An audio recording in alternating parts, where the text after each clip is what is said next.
More importantly, he has to find a way to regain his dignity in front of his classmates.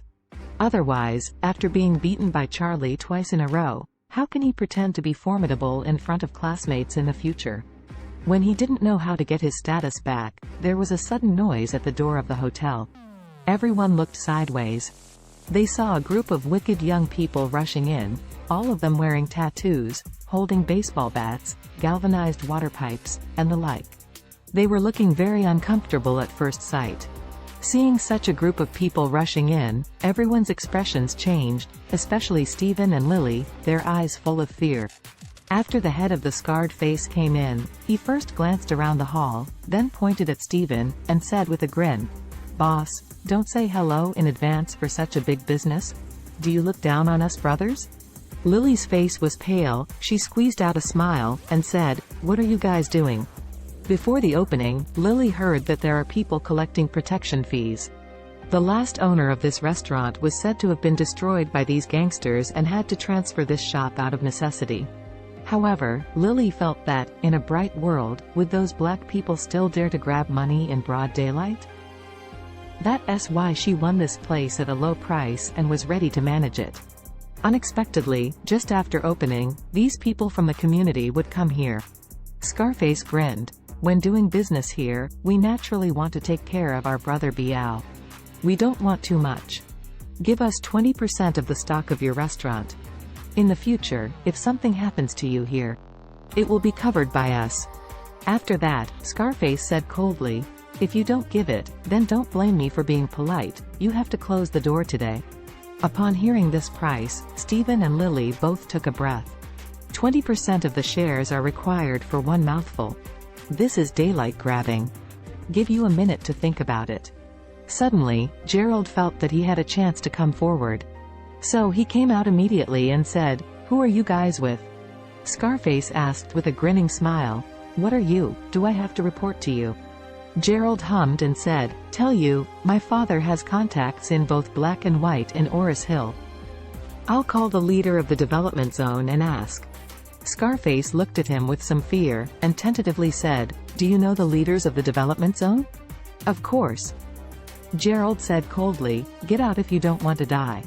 Scarface frowned and said, "Well, if you can find someone who can talk, I won't come to this store in the future, but if you can't find it, then don't blame me for being rude to you."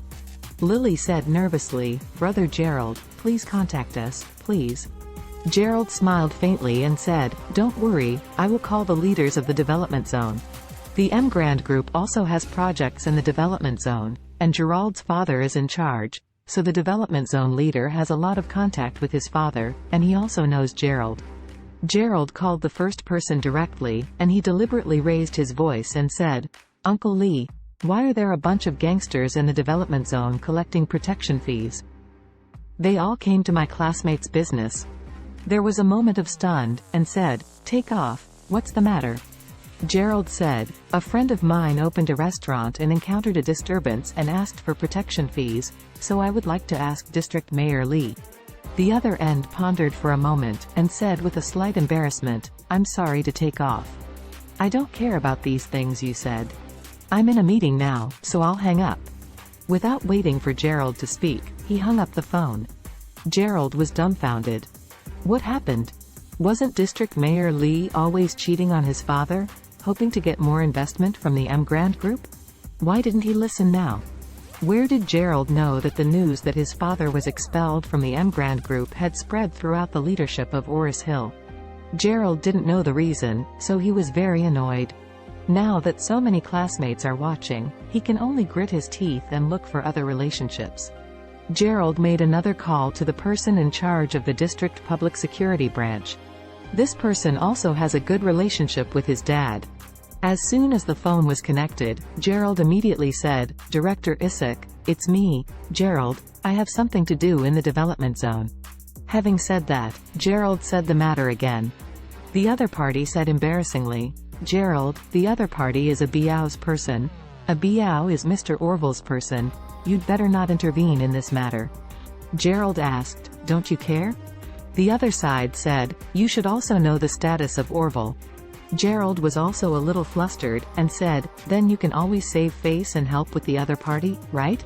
The other party chuckled and said, "I really can't sell this face, sorry."